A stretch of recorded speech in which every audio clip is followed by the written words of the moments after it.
मैं हूं साइलो। आप देख रहे हैं हिंदी क्राइम एक्सपोज। इस एपिसोड के पार्ट 1 में आपने देखा कि कैसे एक बहुत ही गरीब तबके के लड़के का मद्रास आकर अपराध की दुनिया में एंट्री हो जाता है। वो मद्रास आया तो था कॉलीवुड में काम करने के लिए, लेकिन वहाँ काम ना मिलने के कारण वो एक पेंटर का जॉब करने लगता है, जो कि उसका बचपन से ही एक पैशन था। और धीरे धीरे पैसे के लालच के कारण वो क्राइम की दुनिया में कदम रख देता है। शराब की तस्करी से शुरू करके वो लड़कियां सप्लाई करने तक पहुंच चुका था, और इस धंधे में उसने बड़े बड़े पॉलिटिशियंस और वीवीआईपी को भी लड़कियां सप्लाई करना शुरू कर दिया था। उसकी डायरी में उन सभी हाई प्रोफाइल लोगों के काले चिट्ठे दफन थे। उस 80 के दशक में गौरी शंकर मद्रास का डॉन बन चुका था और पेरियर नगर को उसका हेडक्वार्टर माना जाता था, जहां से वो ऑपरेट करता था। वो खुद को कानून से ऊपर समझने लगा था। तो आइए जानते हैं वो गौरी शंकर से ऑटो शंकर कैसे बना। गौरी शंकर का जब इसका धंधा आगे बढ़ा तो उसकी नजर एक लड़की पर पड़ी। बार में गाने बज रहे थे और वहाँ बहुत शोर था। उस लड़की का नाम ललिता था। वो भी इसी धंधे से जुड़ी हुई थी और उसी बार में दोनों की नजरें मिलती है और गौरी शंकर को ललिता से प्यार हो जाता है। वो किसी भी हालत में ललिता के साथ सोना चाहता था और हुआ भी कुछ ऐसा ही। रात बढ़ती जा रही थी और ललिता भी नशे में थी। दोनों ने खूब नशे किए और उन दोनों ने उस रात साथ ही गुजारा। उसे ललिता के साथ करने की लत लग गई। सितंबर 1990 में इंडियन एक्सप्रेस में छपे रिपोर्टर के.एम. थॉमस के मुताबिक गौरी शंकर ने इसी एडिक्शन के वजह से ललिता से शादी की थी। अब बहुत जल्द इसका कारोबारी गौरी शंकर एक कातिल बनने वाला था। लेकिन ललिता गौरी शंकर को दिल से पसंद नहीं करती थी। उसका अफेयर शंकर के दोस्त और उसके लिए दलाल का काम करने वाले सुदालाई मुथ्थू से चलने लगा और एक दिन ललिता सुदालाई के साथ भाग गई। गौरी शंकर को जब इस बात का पता चला तो उसे बहुत गुस्सा आया। उसके अपने धंधे की बिरादरी में नाक कट चुकी थी। शंकर बौखला गया। उसने पूरे मद्रास में ललिता की तलाश की। काफी तलाशने के बाद उसने दोनों को रंगे हाथ पकड़ लिया था। फिर उन दोनों को उसने बंदी बना लिया। अक्टूबर 1987 की एक रात शंकर ने अपने पेरियर नगर वाले घर में ललिता को जमीन पर पटक दिया। उसके सारे कपड़े फाड़े और उसके साथ वहीं बलात्कार किया और उसके सर को उसने जमीन में 10 बार पटका। ललिता ने चीखते चीखते अपना दम तोड़ दिया और उसके थोड़ी ही देर बाद उसने ललिता के बॉयफ्रेंड को भी बड़ी बेरहमी से एक चाकू से गला काटकर मार डाला। इस तरह शंकर ने पहली बार डबल मर्डर को अंजाम दिया था। उसने दोनों की लाशों को अपने पेरियर नगर वाले ही घर पे दीवार पर सीमेंट से चुनवा दिया। ललिता और सुदालाई मुथ्थू का दोस्त रवि जब उनका तलाश करके शंकर के पास पहुंचा और शंकर को उनके बारे में पूछने लगा तो शंकर को गुस्सा आया और उसने रवि को भी मार डाला। रवि की लाश को जलाकर शंकर ने उसकी राख को समंदर में फेंक दिया था। अब तक शंकर 3 लोगों की जान ले चुका था। ये साल था 1988 का। 3 मर्डर करने के बाद शंकर हैवान बनता जा रहा था। देखते ही देखते मद्रास की सड़कों से लड़कियां गायब होने लग रही थी। पहले केस में बताया गया कि लड़की के पास एक ऑटो आके रुका और उसी ऑटो में उसका किडनैप किया गया। दूसरे केस में भी पुलिस को बताया गया कि यहाँ भी एक ऑटो आता है और लड़की को उसी ऑटो में किडनैप किया जाता है। ऑटो की कहानी पुलिस के बीच फेमस हो रही थी।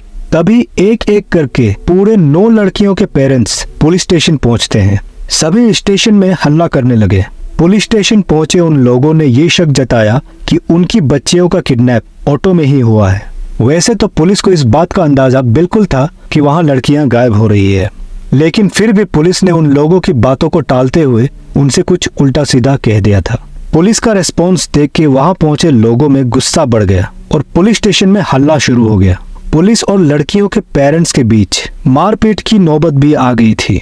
पुलिस ने बिना मन की इन्वेस्टिगेशन की शुरुआत की, पर उन्हें कुछ पता नहीं चल पाया। उधर शंकर के एलबी रोड वाले बार में एक घटना घटी। वहां बैठे 3 लड़कों ने शंकर से वहां से एक लड़की को अपने साथ ले जाने की बात कही। शंकर उन तीनों की बात को सुन के गुस्सा हो जाता है और उनसे गुस्से में बोलता है कि वो वहां से लड़कियां बाहर नहीं ले जा सकते। वो सब लड़कियां उसकी प्रॉपर्टी है और उन्हें जो भी करना है वही करना होगा। शंकर का जवाब सुन के वो लड़के फिर से शंकर से बहस करने लग जाते हैं। उनकी बहस बहुत बढ़ जाती है और शंकर को बहुत गुस्सा आ जाता है। वो एक लोहे का रोड लेके उन तीनों लड़कों को अंधाधुंध पीटना शुरू करता है। बार में सारे लोग ये देख रहे थे। किसी की भी हिम्मत नहीं हुई शंकर को रोकने की। शंकर अपने गुस्से को कंट्रोल नहीं कर पाया। उसने उन तीनों लड़कों के सिर पर उस लोहे के रोड से इतना वार किया कि उन तीनों के तीनों ने वहीं दम तोड़ दिया था। वहाँ चारों तरफ खून ही खून था। उसके हाथ में जो लोहे की रोड थी उससे खून टपक रहा था और वो वहाँ खड़े सारे लोगों से गुस्से में कांपते हुए कहता है कि जो भी उससे पंगा लेगा उसका हाल इन तीनों की तरह होगा। वो अपने आदमियों को उन तीनों लाशों को ऑटो में डालकर पेरियर नगर ले जाने को कहता है। शंकर को दिन दहाड़े मर्डर करते आम लोगों ने देखा था और ये बात भी पुलिस के कानों तक पहुंच चुकी थी। पुलिस के कुछ गंदे राज भी शंकर के पास थे और इसीलिए पुलिस उसके ऊपर एक्शन नहीं ले पा रही थी। दिसंबर 1988 की एक देर शाम एक ऑटो लड़की के बगल में रुका। दो आदमियों ने उस लड़की को ऑलमोस्ट उस ऑटो पे किडनैप कर ही लिया था कि लड़की ने उनकी आंखों में कुछ फेंक दिया। वो लड़की चलते ऑटो से कूद गई और रास्ते पर चिल्ला चिल्लाकर भागने लगी। वो सीधे भागते भागते पुलिस स्टेशन पहुंची और वहां बताया कि उसे किसी ने ऑटो से किडनैप करने की कोशिश की। उसने बताया कि वहां 3 लोग थे, एक ड्राइव कर रहा था और बाकी दोनों ने उसे किडनैप करने की कोशिश की। पुलिस ने उस लड़की से पूछा कि क्या उसने उस ऑटो में कुछ ऐसा देखा या सुना जिससे पुलिस को कुछ लीड मिल सके। इस पर लड़की ने पुलिस को बताया कि उसने बार बार उनके मुंह से ऑटो शंकर का नाम सुना है और यहीं से मीडिया के जरिए सबको पता चलता है कि वो हैवान जो राह चलती लड़कियों का किडनैप करके उसे गायब कर देता था उसका नाम ऑटो शंकर है। गौरी शंकर इस तरह ऑटो शंकर बन चुका था। उसने ना जाने कितनी लड़कियों का अपहरण किया था। 9 लड़कियों की रिपोर्ट पुलिस स्टेशन में ऑलरेडी दर्ज हो चुकी थी और अब तो पुलिस के सामने उसका नाम भी आ चुका था। उन 9 लड़कियों के घर वालों ने भी ऑटो शंकर के ऊपर ही शक जताया। इसी वक्त तमिलनाडु के पॉलिटिक्स में भी उथल पुथल चल रही थी। स्टेट में गवर्नर रूल लगा दिया गया था। उस वक्त स्टेट के गवर्नर पीसी अलेक्जेंडर थे। गायब हुए लड़कियों के फैमिली वाले सीधा गवर्नर के पास पहुंच गए और उनसे शिकायत की कि कई महीनों से उनकी लड़कियां गायब है, लेकिन पुलिस हाथ पे हाथ रख के बैठी हुई है। अब तक इस केस में कुछ भी प्रोग्रेस नहीं हुआ। उनकी बातों को सुन के गवर्नर ने एक स्पेशल इन्वेस्टिगेशन टीम का गठन करने का निर्देश दिया। आरी नाम का एक पुलिस इंस्पेक्टर इस केस के लिए स्पेशली तैनात किया गया क्योंकि वो शंकर को पर्सनली जानता था और उसकी आदतों से भी वो वाकिफ था। स्पेशल टीम ने पूरी जिम्मेदारी पुलिस इंस्पेक्टर आरी के ऊपर सौंप दिया था और उसे अपने तरीके से इस केस को हैंडल करके जल्द से जल्द सॉल्व करने का निर्देश दिया था। ऑफिसर आरी की मदद से सबसे पहले शंकर के एक खास आदमी एल्डिन को गिरफ्तार किया जाता है ताकि वो उससे पूछताछ करके शंकर के ठिकाने का पता लगा सके।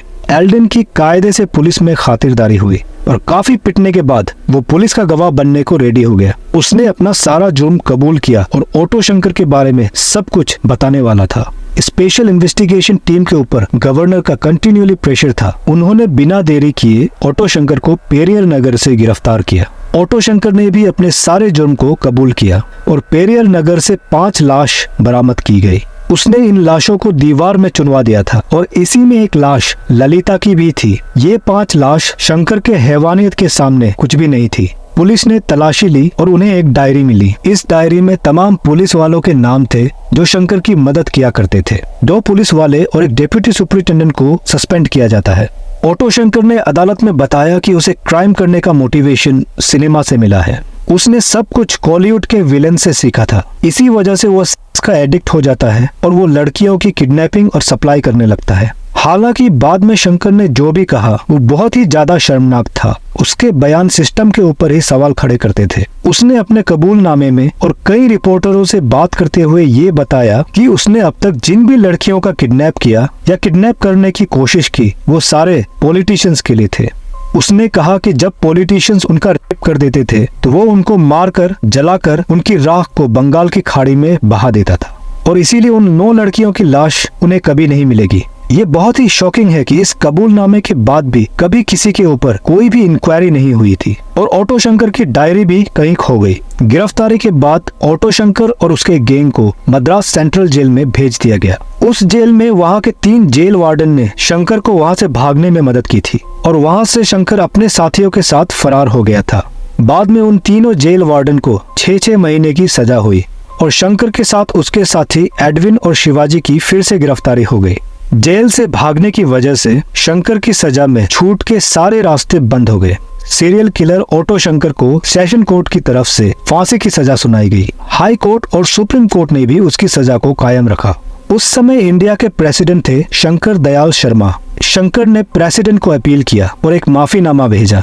लेकिन प्रेसिडेंट ने उसके माफीनामे में साइन करने से इनकार कर दिया। मर्सी प्ली के रिजेक्ट होने के कुछ ही दिन बाद अप्रैल 27, 1995 को सालेम जेल में गौरी शंकर उर्फ सीरियल किलर ऑटो शंकर को फांसी पर लटका दिया गया। ये थी मद्रास के उस हैवान की कहानी जिसने मद्रास में 80s के दशक में लड़कियों का जीना मुश्किल कर दिया था। सिस्टम के फेलियर और पावर के हवस की वजह से न जाने कितनी लड़कियों की जिंदगी बर्बाद हो गई थी। और इस कहानी ने मुझे ये सोचने पर मजबूर किया कि कई बार हमारा सिस्टम ही ऑटो शंकर जैसे हैवानों को पैदा करता है। तो ये एपिसोड यहीं खत्म होता है। अगर आपको ऐसे ही क्राइम और इन्वेस्टिगेशन की कहानियां पसंद है तो प्लीज इस चैनल को सब्सक्राइब कर ले और वीडियो के पसंद आने पर लाइक जरूर कर दे और साथ ही कमेंट में अपने विचार और सुझाव जरूर साझा करें। मैं अगली बार फिर आऊंगा एक नई कहानी लेके। तब तक के लिए अपना ख्याल रखें।